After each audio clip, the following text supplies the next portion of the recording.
Hello students, learn with knowledge गुरु में आपका स्वागत है। आज मैं आपके लिए लाइब्रेरी विजिट के लिए किस फॉर्मेट को इस्तेमाल करें, यानी कि पुस्तकालय भ्रमण के लिए यदि आप जाते हैं तो रिपोर्ट तैयार करने के लिए किन हेडिंग्स को ध्यान में रखना होगा, इसके बारे में एक फॉर्मेट लेकर आई हूँ। ये फॉर्मेट डीएलएड, बीएड, एमएड और अदर टीचिंग जो ट्रेनिंग प्रोग्राम हैं उनके लिए उपयोगी होता है। तो आइए देखते हैं कि लाइब्रेरी विजिट के लिए किस तरह के फॉर्मेट को उपयोग में लाया जा सकता है।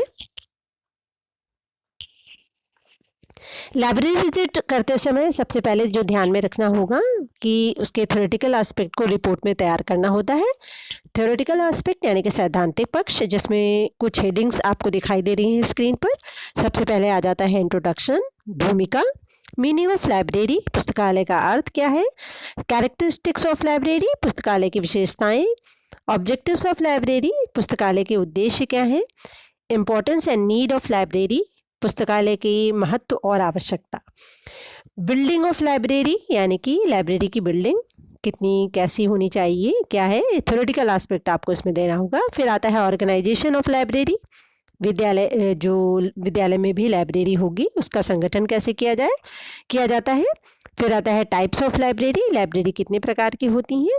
फिर आता है classification of books in library, यानी कि जो लाइब्रेरी है उसमें पुस्तकों का वर्गीकरण किन किन रूपों में किया गया है या कौन कौन सी तरह की क्लासिफाई करी गई हैं बुक्स को।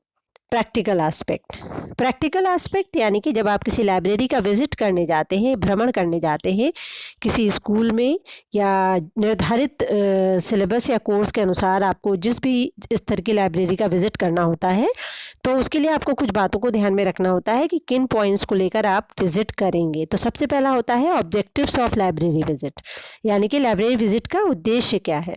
फिर आता है नेम ऑफ लाइब्रेरी, यानी कि जिस लाइब्रेरी का विजिट करने गए हैं उसका नाम क्या है। एस्टैब्लिशमेंट ईयर, यानी कि लाइब्रेरी कब स्थापित हुई थी। फिर आता है डायरेक्टर या हेड लाइब्रेरियन, वहाँ पर कौन है। फिर number of employees workers in library, वहाँ पर कितने लोग कार्यरत हैं या कौन कौन से लोग कार्य कर रहे हैं। फिर आता है टाइमिंग, यानी कि उसका समय क्या है। फिर हु कैन विजिट लाइब्रेरी, कौन कौन से लोग हैं जो लाइब्रेरी में जा सकते हैं। इसके बाद आता है total number of books in library, उस पुस्तकालय में टोटल कितनी बुक्स हैं। फिर जर्नल, मैगजीन्स एंड न्यूज़पेपर्स, वहाँ पर कौन कौन से अवेलेबल हैं, कौन कौन से आते हैं। फिर आता है मेंबरशिप ऑफ लाइब्रेरी, यानी कि पुस्तकालय की सदस्यता किन के लिए है।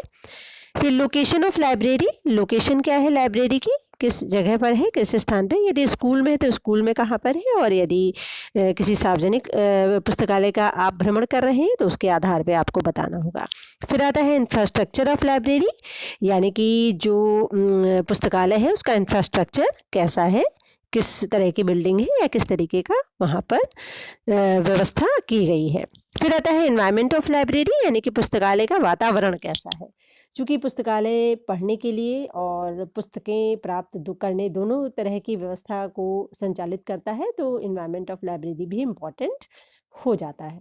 फिर इसके बाद आता है अदर अरेंजमेंट्स, यानी कि वहाँ पे और कौन सी व्यवस्थाएं हैं, क्या ऑनलाइन व्यवस्था है या किसी तरीके की फ़ोटोकॉपी या नोट्स आदि के लिए व्यवस्थाएं दी गई हैं। फिर आता है ऑर्गेनाइजेशन ऑफ बुक्स, वहाँ पर बुक्स का संगठन कैसे किया गया है, किस तरीके से है, रैक्स में है, कैटलॉग उसमें दिए गए हैं या नहीं दिए गए, ये आपको बताना होगा। फिर आता है available books at present time, वर्तमान समय में वहाँ पर कौन सी किताबें उपलब्ध हैं। फिर आता है rules and regulations of library, यानी कि उस पुस्तकालय के नियम और निर्देश क्या हैं जो वहाँ पर कई बार लाइब्रेरी में लगाए जाते हैं, और जो भी लोग लाइब्रेरी के सदस्य होते हैं या बुक्स लेने के लिए आते हैं उनको वो सारे नियमों को मानना पड़ता है। फिर आता है एजुकेशनल इम्प्लीकेशंस। एजुकेशनल इम्प्लीकेशंस का मतलब हो गया कि शैक्षिक जो निहितार्थ है उस लाइब्रेरी विजिट को करने के बाद जो निकल कर आता है, यानी कि कौन कौन सी चीज़ें इम्पॉर्टेंट निकल कर आ रही हैं वो आपको यहाँ पर देना होगा। फिर आता है कंक्लूजन, यानी कि निष्कर्ष।